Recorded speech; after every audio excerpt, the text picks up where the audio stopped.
les réformes institutionnelles ont été décidées, ça fait 15 ans passés. Dans les 15 ans, il y a beaucoup qui a été mis. On parle de la BDAC, on parle des institutions spécialisées qui ont été mises en place. On a des écoles de formation, on a, la structure OCA qui s'occupe de la santé dans notre sous-région. On a notre commission qui est là et la Banque de développement qui est aussi un aspect important. Bien sûr, on a beaucoup des acquis depuis de 15 ans, que ce soit sur la gouvernance, que ce soit sur les institutions qu'on a mis en place, donc la participation des pays. Quand je parle de participation des pays, je parle aux responsables dans les institutions spécialisées d'une manière équilibrée. Mais maintenant, bien sûr, il y a beaucoup de choses aussi qui restent encore à faire. On a aussi le passeport. Le passeport a été réalisé aujourd'hui. Tous les États membres, les 6 pays de la CEMAC, ont le passeport biométrique CEMAC qui nous permet de nous déplacer librement et puis sous l'égide de la CEMAC. Donc il y a beaucoup de progrès qui ont été faits et le président de la commission s'est dit il faut qu'on puisse évaluer après surtout notre mandat qui va bientôt expirer, qu'est-ce qu'on a concrètement fait, qu'est-ce qui reste à faire, comment aller de l'avant. Et je pense que c'est un exercice qui est très important, c'est un exercice d'évaluation qui voit qu'est-ce qui a été réalisé, qu'est-ce qui doit être réalisé, et c'est quelque chose aussi qui va aider la prochaine commission qui va venir, des choses qui vont être faites. Donc il y a des choses, par exemple, on parle aujourd'hui de la TCI, qui ne vient pas, la taxe d'intégration communautaire, parce que nos institutions sont financées par cette taxe. Et puis les gens disent, est-ce que la CEMAC est efficace? La CEMAC est efficace, elle est importante, les écoles forment des gens. Mais on s'est dit, les chefs d'État ont décidé que la gouvernance doit être participative. Je donne un exemple. Au niveau de la commission, on est 6 commissaires qui représentent 6 États. Bon, les chefs d'État peuvent revenir et dire non, peut-être qu'il faut simplement 2 commissaires, par exemple le président et la vice-présidente, ou bien le vice-président, et puis eux, ils vont représenter la communauté. Donc, nous, on applique les textes, mais il y a des bons travaux qui se fait. Aujourd'hui, les gens se déplacent parce que, comme je viens juste de le dire, on a tous les passeports biométriques. Aujourd'hui, les gens, d'une manière concrète, ont des passeports biométriques, ont des cartes biométriques, ils se déplacent dans la sous-région. Bien sûr, quand on parle de déplacement, on ne parle pas d'installation, on parle de visiteurs, on parle de 3 mois normalement dans la zone CEMAC. Moi, je suis tchadienne aujourd'hui. Pour venir au Cameroun, je n'ai pas besoin de passeport. J'ai besoin simplement de ma carte d'identité pour venir. Aujourd'hui, le Gabon est le dernier pays à faire le passeport biométrique. Hier, les gens accusaient la Guinée équatoriale et le Gabon pour ne pas vouloir la libre circulation, mais aujourd'hui, c'est effectif. On a les passeports biométriques dans tous ces pays. Donc, en fait, c'est effectif. Mais bien sûr, il faut aller de l'avant. Il faut avoir une carte communautaire comme la CEDEAO, parce que on appartient à une seule communauté. Donc, on a dépassé l'étape du passeport et maintenant, il faut aller de l'avant pour d'autres choses. Et bien sûr, il y a un plan qui est clair, qui doit être suivi. On a le passeport, on a la carte communautaire pour dire qu'on appartient à une seule communauté. On avance. Il y a la zone de libre-échange qui est là, parce que les biens ne se déplacent pas tout seuls.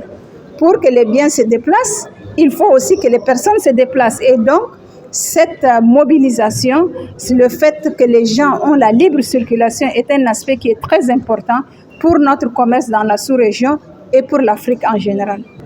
Effectivement, ce n'est pas normal que les étudiants, les auditeurs qui sortent des institutions de la CEMAC ne se retrouvent pas chez eux. Je vais parler surtout de l'institution dont j'ai la charge, l'Institut de l'économie et des finances, pôle régional. Nous formons donc des inspecteurs, des hauts cadres des régies financières. Et dans les textes qui régissent l'IF, à la fin de leur formation, les auditeurs diplômés, donc les inspecteurs des finances, trésor, impôts, douane, administration économique, doivent intégrer naturellement l'administration dans laquelle ils ont fait leur stage. Ça, ce sont les textes constitutifs de l'IF. Les chefs d'État ont donné ce gage Autrement dit, le concours d'entrée à l'Institut de l'économie et des finances vaut concours de recrutement à la fonction publique. Et ceci dans les 6 pays. Donc, s'il y a des diplômés de l'IF qui ne retrouvent pas, qui ne sont pas intégrés dans la fonction publique chez eux, c'est purement et simplement une anomalie. J'exhorte les autorités à respecter un peu leurs engagements. Nous sommes ici pour représenter une des agences d'exécution de la CEMAC, donc l'OCEAC, qui a pour mission d'assurer la coordination des actions de santé pour les populations de la sous-région. Okay. Donc nous sommes là nous avons apporté nos réalisations ainsi que nos préoccupations pour présenter au niveau des états généraux de la CEMAC.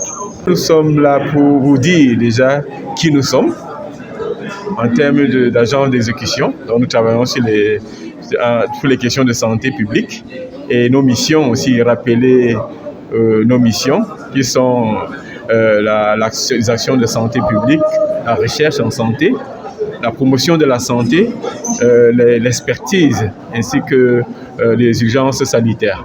Voilà ce que nous faisons. Et puis, ensuite, nous présentons aussi ce que nous avons acquis depuis que nous avons été créés en 1963, avant de passer institution spécialisée en 2002 et agent d'exécution en 2013. Voilà. Donc nous sommes là. Bon.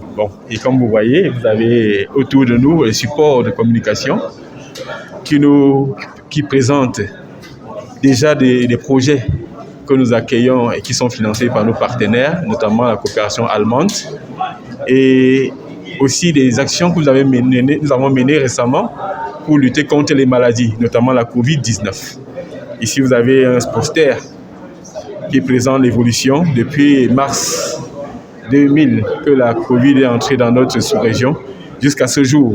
Donc, c'est un suivi quotidien et nous informons les États sur l'évolution concertée de cette maladie. Voilà. Nous avons de nouvelles visions, nous avons un nouveau plan stratégique qui est 2023-2027 qui va envisager de s'étendre beaucoup plus sur les thématiques peut-être qui sont prioritaires pour nos États. Voilà. Et surtout aussi travailler sur la surveillance transfrontalière. Voilà un peu ce qui nous a été dévolu pour les 5 prochaines années. Le CIESPAC, c'est le Centre inter-État d'enseignement supérieur en santé publique d'Afrique centrale. Nous formons des spécialistes en santé publique. On renforce aussi les capacités des acteurs de santé publique qui sont déjà sur le terrain. Parce que quand on a eu ce problème de coronavirus, pour ne prendre que cet exemple, on a eu besoin des épidémiologistes, des hommes de terrain, des gestionnaires même des hôpitaux. Alors le CIESPAC fait dans ce rayon-là. Il renforce les capacités de ces acteurs sociaux-là en santé publique pour aider la sous-région à avoir un éventail d'acteurs dans ce secteur. Sur ce support, donc, c'est un appel à candidature que le CIESPAC lance pour les boursiers de la CEMAC. En fait, les formations du CIESPAC sont subventionnées par la CEMAC, la commission de la CEMAC, qui disponibilise chaque année 24 bourses pour les 6 pays de la CEMAC. Donc, chaque pays doit disponibiliser 4 étudiants qui doivent venir au CIESPAC pour 2 ans de formation en master en santé publique.